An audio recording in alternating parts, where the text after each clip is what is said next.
오늘 본문은 남유다가 바벨론 포로로 끌려가서 70년 포로 생활을 한 뒤 예루살렘으로 돌아온 후에 기록된 것입니다. 그래서 오늘 본문을 가만히 보면 이 네 가지의 주제가 이 본문에 흘러가고 있는데,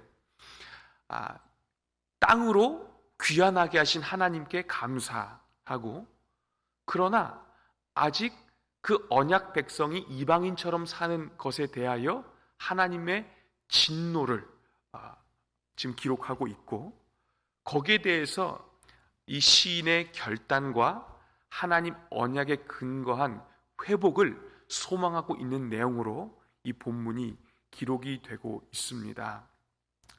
그러면 오늘 이 본문이 우리에게 어떠한 메시지를 주는가, 우리 좀 몇 가지를 살펴보려고 합니다.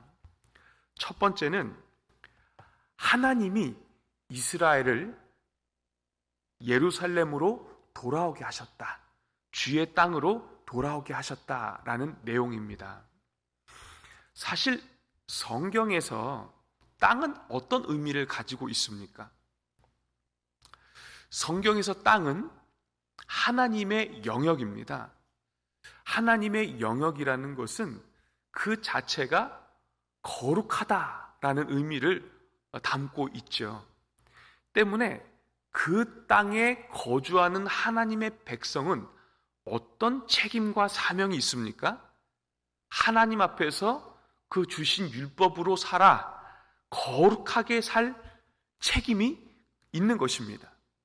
만약에 그것을 지키지 않을 경우는 하나님이 그 땅에 발붙이지 못하게 하시는 것이죠. 그래서 모세의 뒤를 이은 여호수아가 그 여리고, 가나안 첫성 여리고를 향하여 들어갈 때에 그 백성에게 했던 일이 있습니다. 여호수아 3장 5절을 보니까 그 백성을 어떻게 했습니까? 다 성결하게 했더라는 것입니다. 그러니까 하나님의 백성이 그 땅에 살 수 있는 조건은 한 가지, 하나님의 말씀을 듣고 하나님 앞에서 거룩하게 사는 것. 반대로 그렇지 않으면 다 쫓겨나는 것이죠. 우리가 신명기 9장 4절 하반절부터 5절을 보시면 이 가나안 민족이 그 땅에서 쫓겨나는 이유에 대해서 말씀하고 있습니다. 가나안 민족이 이방인이라서 쫓겨나는 게 절대 아닙니다. 이 민족의 악함으로 말미암아, 이게 두 번이나 반복이 돼요. 그래서 쫓겨나는 것입니다. 그러면 이스라엘은 어떨까요? 신명기 30장 18절 마지막을 보시면 너희가 하나님 앞에서 죄짓고 똑바로 살지 않으면 이 땅에서의 날이 길지 않을 것이다 말씀하고 있는 것입니다. 레위기 18장 25절이나 28절 말씀도 동일한 내용이에요. 너희가 하나님 말씀을 듣지 않고 지키지 않고 우상 숭배하는 영적인 간음을 행하면 이 땅이 너희를 토하여 내리라 말씀하고 있는 것입니다. 그러니까 이스라엘인이냐 가나안인이냐 이방인이냐 중요한 게 아니라는 것입니다. 뭐예요? 그 땅에 거한다면 하나님의 말씀을 지켜서 거룩하게 사는 거예요. 그것이 그 땅에 거주할 수 있는 가장 중요한 전제 조건이라는 것입니다. 그런데 하나님이 그 이스라엘 백성들이 그 언약을 지키지 않아서 어떠한 아픔을 겪게 하셨죠? 그 나라가 망하고 바벨론 포로로 쫓겨가는, 그죠? 그러한 아픔을 겪게 하셨습니다. 얼마나 많은 서러움을 당했습니까? 얼마나 많은 서글픔 속에 살아야 했습니까? 그런데 오늘 1절 말씀을 보세요. 한번 읽어볼까요? 시작. 여호와여 주께서 주의 땅에 은혜를 베푸사 야곱의 포로된 자들이 돌아오게 하셨으며. 지금 땅에 대한 표현이 참 기가 막힙니다. 누구의 땅입니까? 이스라엘의 땅이 아닙니다. 주의 땅이에요. 하나님의 소유된 땅이라는 것입니다. 하나님이 주인된 땅이라는 것입니다. 이제야 그걸 깨달은 거예요. 이 땅 주인의 명령대로 행할 때에 살 수 있는 땅이구나, 거주하는 땅이구나. 포로된 신세에서 그것을 깨달은 거예요. 회개하고 하나님 앞에 용서를 구하고 하나님의 특별한 은혜 속에 이들이 예루살렘으로 귀환하게 된 것입니다. 그런데 참 재미있는 흐름이 있어요. 1절, 2절, 3절에 참 하나님이 우리를 용서하시고 그 진노를 거두시고 분노하지 않으셔서 우리가 주의 땅에 왔습니다, 이렇게 고백을 하고 있는데 4절부터 보시면 어떠한 내용이 기록이 되어 있냐면, 주여 분노를 거두어 주십시오, 노하지 마십시오, 우리를 다시 살려주십시오, 이런 이야기가 지금 또 반복이 되는 거예요.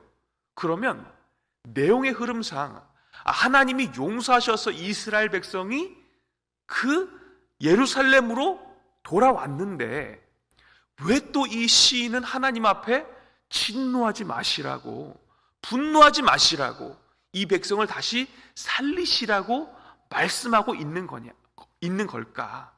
그죠? 어떻게 보면 내용의 흐름이 모순되는 것 같아요. 맞지 않은 것 같아요. 그런데 이때 당시의 상황을 생각하면 이해가 되는 것입니다. 우리가 다 아시는 바와 같이 이 바사왕 고레스의 칙령에 의해서 이 얼마나 큰 은혜를 받았어요. 그래서 스룹바벨을 중심으로 1차 기환이 이루어지고 또 에스라를 중심으로 느헤미야를 중심으로 2차, 3차 기환이 시작이 되는데 1차 기환 때 성전도 재건을 하죠. 그래서 2차 때요, 학사 에스라가요 어떤 결단을 합니까? 내가 율법을 연구하여 준행하기를 결심하고 또 이 율법을 백성들에게 가르치기로 마음의 작정을 하는 것 아니겠습니까? 그래서 예루살렘으로 정말 설레는 마음을 가지고 가는 거예요. 그런데 실상을 보니까 어떻습니까? 예루살렘에 도착해서 뚜껑을 딱 열어보니까 눈앞에 어떤 광경이 펼쳐져요? 자기 민족이 무슨 짓을 하는 거예요? 가나안, 해족속, 브리스 족속, 여부스, 애굽, 모압, 암몬 이런 족속들과 뭘 합니까? 통혼을 하고 앉아있는 거예요. 제가 말씀드렸죠? 이방인의 문제가 아닙니다. 그들이 가진 우상 숭배의 문화, 하나님 없이 살아가는 그 문화, 그죠? 그 문화 때문에 그들이 전염이 되는 거예요. 그들 또한 하나님을 버렸잖아요. 그래서 그들이 얼마나 아픔을 당했습니까? 그 일들을 또 하고 있는 거예요. 게다가 레위인, 제사장, 그 백성의 종교 지도자들이라 할 수 있는 그들이 그 일을 또 반복하고 있는 것입니다. 얼마나 기가 막힌 일입니까? 아니, 그들이 동일한 죄를 지어서 바벨론 포로로 끌려갔었잖아요. 그 일이 작은 일입니까? 작은 일 아니죠. 우리가 시편 74편 이런 데 우리가 보면서 어떤 표현이 있습니까? 도끼로 살림을 베듯이 그 바벨론 민족이 주의 성소를 다 찍어 불사르고 땅에 다 무너뜨렸다 기록하고 있지 않습니까? 79편에도요 얼마나 많은 사람이 죽었으면 매장할 사람이 없을 정도로 시체가 널브러져 있고 이 시체가 들짐승의 밥이 될 정도로 그 민족이 그러한 비참함을 겪었다고요. 이게 작은 일이 아니라고요. 게다가 성경은 이 이스라엘 남유다가 바벨론 포로 70년 돌아가는 동안 징계의 70년이 되기도 했지만 하나님이 그들을 극상품 포도나무로 만드시는 교육의 기간이라고 분명하게 말씀하고 있으세요. 네. 자정 능력이 잃어버렸잖아요. 죄에 대해서. 그래서 하나님이 어떻게 하신다고 약속하셨습니까? 우리 어제 말씀 나눴죠. 내가예요. 하나님이 내가 맑게 시키겠다. 내가 거룩하게 하겠다. 내가 그 마음을 부드럽게 하겠다. 내가 내 영을, 새 영을 그들에게 부어주겠다. 그래서 어떻게 해요? 그들을 들포도만 맺었던 그들을 다시금 극상품 포도나무로 하나님이 만드시겠다. 이게 바벨론 70년 기간에 일어났던 일이었습니다. 그래서 회개가 터져 나오는 거예요. 그래서 하나님이 그 땅으로 다시금 돌아오게 하신 것입니다. 그럼에도 불구하고 지금 이 동일한 죄를 먹고 마시는 거예요. 얼마나 죄가 무서웠습니까? 그러니까 죄가 중독성이 있는 것 아니겠습니까? 네. 머리로는 알죠. 그러나 내가 그 죄를 알면서도 따라가는 거예요. 먹고 마시는 거예요. 패망의 길이라는 것을 알고도 그 일을 또 자행을 하는 것입니다. 그러한 상황 앞에 시인이 아주 중요한 결단을 하는데, 우리 8절을 한번 읽어보겠습니다. 8절 시작. 내가 하나님 여호와께서 하실 말씀을 들으리니 무릇 그의 백성 그의 성도들에게 화평을 말씀하실 것이라. 그들은 다시 어리석은 대로 돌아가지 말지로다. 아멘. 지금 이 시인이 뭘 결단하냐? 내가 여호와의 말씀을 어떻게 한다고요? 들으리로다. 우리 이거 많이 했습니다. 듣다, 샤마, 그죠? 많이 했습니다. 이것이 성경의 순종이라고도 많이 표현된다 그랬습니다. 그런데 이 듣는 것에 관련해서 그때 당시의 상황을 좀 살펴보자고요. 당시에 레위인들, 제사장들이 이 이방인들과 통혼을 자행했죠. 그죠? 그런데 이 레위인과 제사장들이 하나님의 말씀을 알았을까요? 몰랐을까요? 몰랐습니까? 알았죠? 네. 뭐 알다 뿐입니까? 그 말씀에 근거해서 예배도 드리고 제사도 하고 또 뭐래요? 절기도 지키고 달고 다른 종교 행위가 그들의 삶에 깊숙이 스며들어 있었던 것 아니겠습니까? 그런데 뭐가 문제예요? 죄를 분별하지 못하는 거예요. 좀 더 우리 삶에 좀 가깝게 표현하자면 그 말씀이 자신들의 삶을, 현실을 해석하지 못하는 거예요. 말씀과 우리의 삶이 충돌이 일어나지 않는 거예요. 이게 문제라는 것입니다. 반면 에스라는 어땠습니까?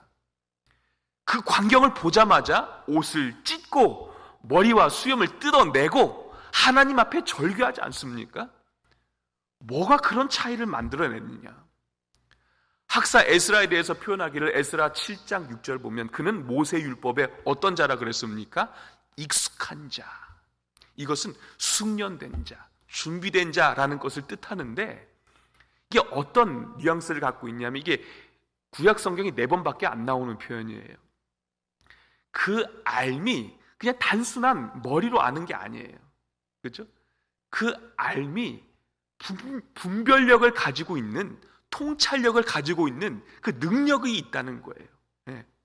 그래서 어떤 행위가 권세 있게, 힘 있게 나타나는 그러한 알을 얘기하는 것입니다. 익숙하다라는 의미가 그거예요. 그러니까 에스라가 그 광경을 보니까 어떻게 반응하는 거예요? 찢고 뜯고 하나님 앞에 절규하는 모습으로 나아가는 것입니다. 이게 너무 중요한 거예요. 너무 중요한 거예요. 우리에게 어떠한 교훈을 줍니까? 똑같이 우리가 말씀을 받는데요, 그 말씀이 우리의 삶을 해석하지 못하면 우리 또한 그 당시 말씀을 알고도 죄를 먹고 마셨던 레위인 제사장들과 별반 다를 바 없는 삶을 살아가는 거예요. 주님이 얼마나 바리새인들을 많이 책망하셨습니까? 왜 책망하셨어요? 그들이 알고 있는 그 말씀의 지식이 그들의 삶을 해석하지 못하니까. 말씀과 우리의 삶이 따로 놀면, 분리되면 우리도 바리새인들과 다를 바가 없는 것입니다. 말씀을 듣는다라는 것은 말씀에 익숙한 자가 되는 것입니다. 그 말씀이 우리의 알에 그치는 것이 아니라 분별력과 통찰력을 가지고 우리의 삶을 해석하고 우리의 삶을 움직이는 것, 그죠? 그 상태를 얘기하는 것입니다. 이것이 없으면 우리는 종교인으로 그냥 사는 거예요. 종교인으로. 그러한 결단이 있을 때 그가 어떤 하나님의 회복을 소망하는가 보세요. 12절을 한번 읽어보겠습니다. 시작. 여호와께서 좋은 것을 주시리니 우리 땅이 그 산물을 내리로다. 아멘. 이스라엘 백성이 하나님의 말씀을 버리고 우상 숭배하면 하나님이 하셨던 약속이 있죠. 레위기 26장 20절을 보면 땅이 그 소산을 내지 않을 것이다. 그렇죠? 그리고 실제로 그들이 망하는 때에 예레미야 7장 20절을 보면 여호와께서 그 소산을, 땅의 소산을 다 불사르시는, 그죠? 없애시는, 주지 않으시는 내용이 등장을 하는 것입니다. 그러면 땅이 소산을 다시 낸다라는 것은 무슨 의미입니까? 땅이 소산을 다시 낸다. 이것은 1절에 주의 땅으로 그들이 돌아왔다라는 것과 다른 이야기가 아닌 것입니다. 그죠? 하나님과 언약 관계가 회복이 되었다. 하나님과 나와의 관계가 회복이 되었다. 그죠? 그 이야기를 지금 하는 것입니다. 언제 그 일이 일어나는 것이냐? 우리 마지막으로 이사야 1장 19절 말씀을 한번 읽어보겠습니다. 뒤로 조금만 넘기셔서 구약성경 969페이지 이사야서 1장 19절 말씀.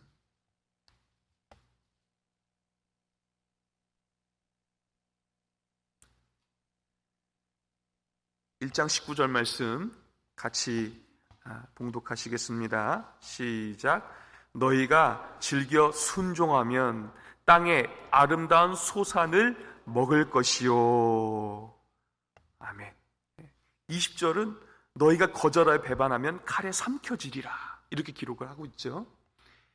여기서 순종하다라는 것은 지금 오늘 시편 시인이 8절에 기록하고 있는 듣다라는 것과 똑같은 거예요.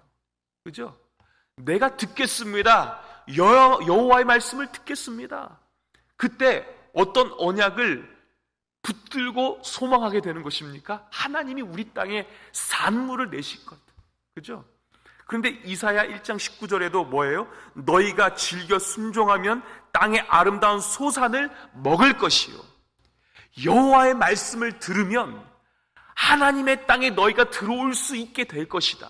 거주할 수 있게 될 것이다.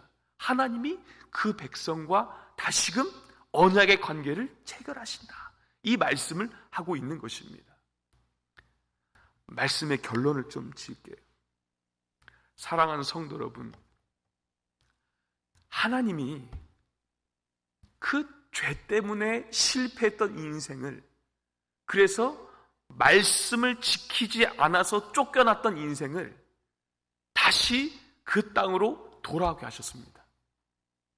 그죠? 그게 보통 은혜가 아니죠. 정말 큰 은혜죠.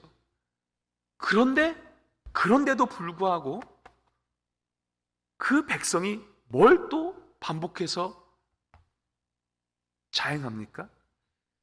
그들이 지었던 죄를 다시금 먹고 마시는 거예요. 이것이 딴 나라 이야기가 아니라 지금 나에 대한 이야기를 성경에 하고 있는 것입니다. 얼마나 죄에 대해서 그렇게 연약한 존재인지, 이것이 나예요. 그런데 하나님이 우리에게 하나의 팁을 주시는 거죠. 내가 이 여호와의 말씀을 들으리이다. 듣는 거예요.